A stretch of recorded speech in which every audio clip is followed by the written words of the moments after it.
The sheriff's laughter sliced through the autumn air, cruel and sudden. "Next time I'll bring a wheelbarrow to roll you home," he sneered, loud enough for the whole town to hear. Mary Ellen didn't cry. She simply walked into the darkness without a word. But what happened next will shock even those who thought they'd seen everything. But first, let's go back to the beginning. Mary Ellen shifted her weight on the creaking porch boards, the scent of cinnamon and butter rising faintly from the pie tin in her hands. The early October wind tugged at her sleeves and wrapped around the hem of her skirt, but she held still, not out of stubbornness, but reverence. For the moment, the hope, the fragile thread of possibility. She hadn't stood on this porch in 6 years, not since the last harvest dance she'd attended as a wife, leaning on the arm of a man whose absence still echoed louder than his presence ever had. But now, tomorrow, she'd walk into that dance hall with a man who made the town lean forward when he entered a room. Thomas Gray, sheriff, widower, upright, respected. The sort of man folks whispered about in barbershops and quilting circles alike. That he had asked her, Mary Ellen Reynolds, biscuit-loving, thick-ankled, twice-widowed Mary Ellen, to be his escort to the dance, had set the town's collective eyebrows arching like shutters in a windstorm. She knew it, felt it, but she clung to the memory of his words all the same. "Would be honored if you'd accompany me." Mrs. Taylor opened the door with a chime of the shop bell. "Come in, honey. It's chilly out," she said, her eyes crinkling kindly as they took in the box. "Is that your peach pie?" Mary Ellen stepped inside, the warm scent of muslin and cedar welcoming her like an old hymn.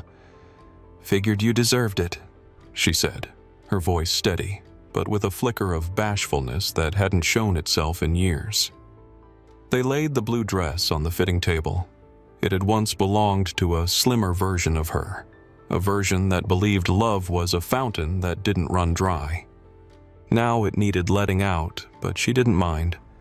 The dress held memories, not of glory days, but of laughter in kitchens, of hands holding hands in silence, of life well lived, if not grand.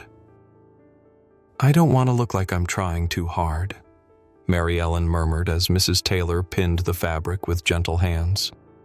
"But I also don't want to look like I've given up."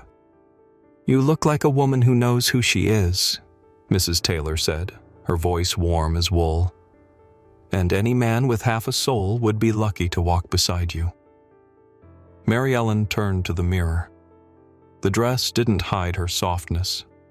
The silver in her hair still caught the light. She pressed her hand to her chest, just above the heart, and let herself smile. Not for the sheriff, not for the town, but for the girl she used to be. And maybe, just maybe, still was. The lanterns swayed gently above the churchyard, their golden halos trembling in the evening breeze, casting a warm glow over worn wooden tables and families wrapped in autumn coats. The scent of cider, clove, and hearth smoke hung in the air, and the sweet, aching notes of a fiddle cut softly through the crowd like a thread through fabric. It was a night meant for memory, and Mary Ellen Reynolds had come prepared to be remembered, not ridiculed. She stepped lightly across the grass, cradling her peach pie with the careful hands of a woman who had always offered more than she was ever asked for. The shawl wrapped around her was the same one she had sewn herself, woolen, earth-toned, soft as a lullaby. Her hair was brushed back and pinned with quiet grace, and her dress, that blue one, altered with hope, swayed gently at her calves. She walked with that unique dignity born of having no illusions left to shatter, or so she'd thought. Children raced past her, laughter trailing like ribbons in their wake. The world, for one suspended moment, felt generous again. A few neighbors smiled her way, tentative but genuine. And then she saw him. Sheriff Thomas Gray, leaning near the cider table, dressed sharp in a dark vest, his silver badge catching the lantern light. He straightened, spotted her, and crossed the grass with a posture that still carried the town's respect in every measured step. Mary Ellen's heart stepped forward before her feet did. She smiled, not the small, cautious kind, but one that reached her eyes and lifted her chin. She opened her mouth to greet him, and then he laughed. It was sudden, loud, designed to gather attention. And it did. "Well," he said, his voice theatrical, each syllable dipped in poison. "Didn't expect you to wear the whole quilt." The crowd stilled. "Next time I'll bring a wheelbarrow to roll you home." The breath left Mary Ellen's lungs like wind punched from a bellows. The pie plate, still in her hands, felt suddenly too hot. Around her, silence expanded with violent intimacy. Someone near the cider jug stifled a snort. Another murmured a soft, "Lord have mercy." But no one moved. She didn't flinch, not visibly. Her smile dimmed, folded in on itself like paper in a flame. She said nothing.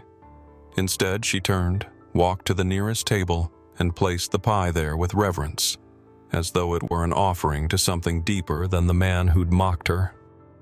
Then, without breaking her stride, she walked past the lanterns, past the fiddler, past the eyes she felt prickling her back like nettles, and into the shadows where no one followed. Behind her, the music stumbled. A boy dropped a ribbon. Thomas gave another laugh, thinner now, seeking support. But the crowd, once charmed by him, seemed suddenly unsure of what they'd been applauding. By the time the sun crested the hills, painting the rooftops of town in dull amber, the story had already run its course through every kitchen, shop, and feed store like wildfire through dry wheat. The harvest dance, the sheriff's joke, the way Mary Ellen had stood there, silent, steady, and walked away as if she were carrying not just a plate of pie, but the weight of every eye in the crowd. The gossip swelled and shifted. Some tongues clucked with sympathy, others with cruel delight. A few whispered blame. What did she expect? But on the outskirts of town, in a barn that always smelled faintly of hay, oil, and old regrets, Luke Barton moved with the kind of deliberate stillness that made people nervous.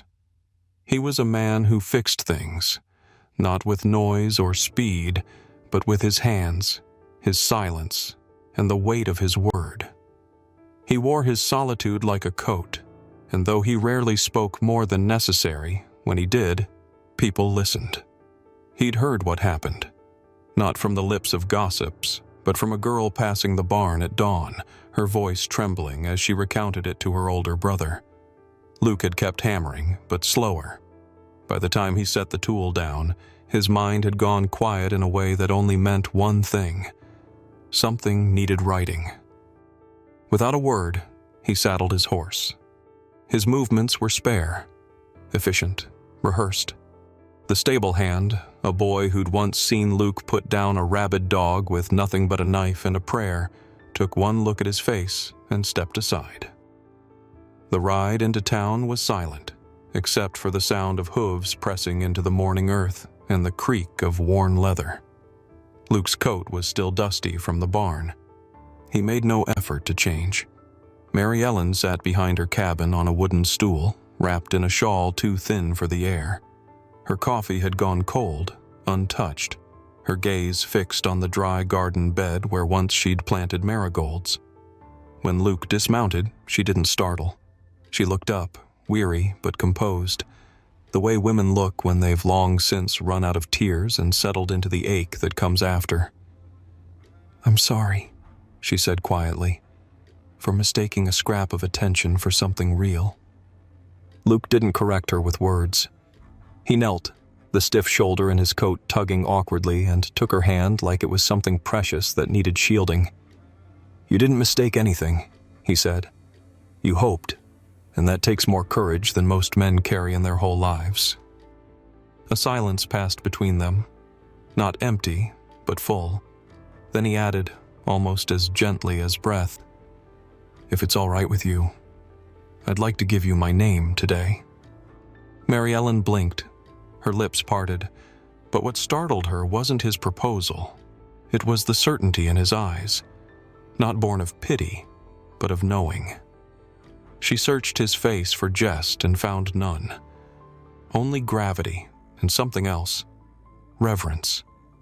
And somehow, despite everything, despite the shame and the whispers still hot on the wind, her heart steadied and said yes, not because she had forgotten what had happened, but because someone finally looked at her and saw the whole of who she was, and asked for it anyway.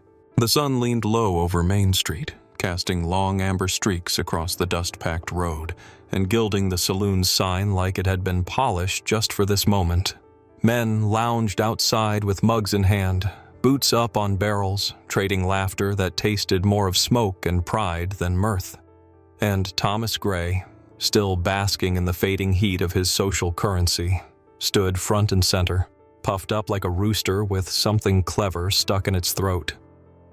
"She near dropped that pie right there, I swear," he drawled, teeth flashing in a grin that hadn't yet learned the cost of cruelty. "Should have seen the look on her." The saloon doors creaked open. Silence didn't fall. It broke. Luke Barton stepped through like a coming storm. No flare, no warning wind, just presence. Dust clung to his boots. His shirt still bore the folds of work. But what made Thomas flinch wasn't the way he moved. It was the way he looked at him, steady, cold, undeniable. "She's my wife now." The words weren't raised above a murmur, but they landed like judgment in a church pew. A stillness spread through the crowd, as if the street itself held its breath. Thomas's smirk faltered. "You married that?" The fist that answered wasn't rushed or wild. It was precise, measured, delivered by a man who had chosen every word of his silence until now. The crack of bone striking bone rang out like a snapped branch in a winter forest, startling birds that weren't even there. Thomas crumpled, slack-jawed, gasping against blood and pride. No one moved to help him, not even his oldest friends. One man crossed his arms, another looked away.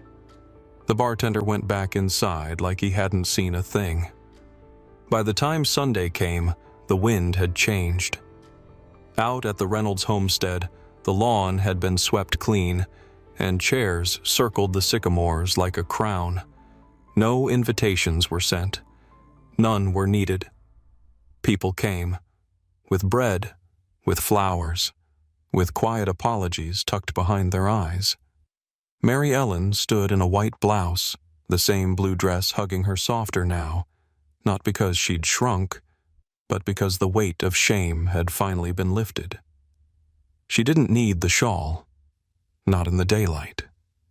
Luke's hand found hers before the first note of the fiddle, and he didn't let go, not once. They danced on grass worn down by footfalls and forgiveness, and though the music was plain and the steps slow, every turn was a declaration. She was not a punchline.